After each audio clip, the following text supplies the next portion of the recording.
Hi, it's Dr. Steve Lippett at Chiropractic Generation, and I'm bringing you another message today just to help you understand a bit more about my practice, about chiropractic, and about how we can help keep people living another 30, 40, 50 years and beyond as they age towards living to at least 100 years.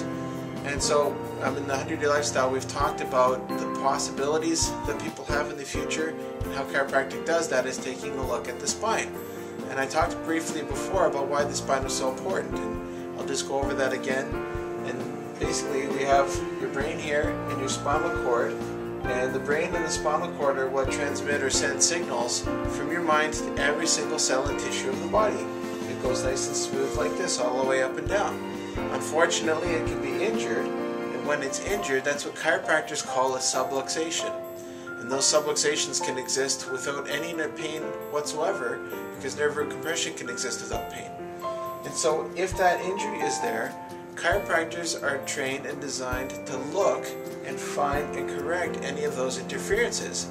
When the interference is there, the signals, instead of flowing smooth, they get irritated, they get very inefficient, and it creates a disharmony in the body or a dysfunction which will lead to disease if left for long periods of time. So how do chiropractors take care of that interference? Well, chiropractors primarily do something that's called an adjustment. And a spinal adjustment is just simply designed to take the pressure off of that nerve so that the mind and the body can reconnect and allow the innate healing wisdom we're all born with to do its job. Now, the neat thing about chiropractic is there's lots of different ways that a person can receive an adjustment.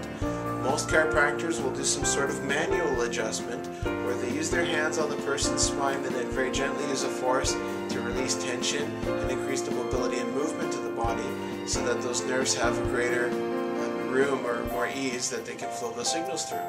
Other times chiropractors will use instruments or even light touch, and I'll show you a couple of examples of instruments that I use in the office quite frequently. This is an instrument that's called an arthrostim, and it's basically what I use in conjunction with the chiropractic technique called core-specific technique, or KST. And basically it's a very gentle frequency, or almost like a mini hammer, and then speaks to different nerves than a manual adjustment might do. There's another type of adjustmenting tool that I use called an integrator, and that's this silver tool here. And again, a different style of force, a very fast force, but it very gently releases to stimulate the nerves and help release the tension that builds up. These are the three main things that I do in my practice when I adjust people, although there's times when I'll use a drop table where the table releases and allows the person's own body weight to help assist in the adjustment. But basically there's lots of different ways that we can do that. So the neat thing is that some people get great results with one technique and not another. And so the nice thing that is that there's lots of different approaches that we can bring to the table, or different tools in the toolbox, if you will, to try and find out what would best help a person release that nerve tension. So we're going to give a demonstration of one of the primary ways that I start with people, which is a technique called torque release technique. That's where I use that integrator that I showed you before, and as you'll be able to see, it's very gentle. People can relax while the adjustment is happening, and hopefully that'll be a helpful visual for you to see what one style of adjustment might be like. Hope you enjoyed the video.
once you're ready.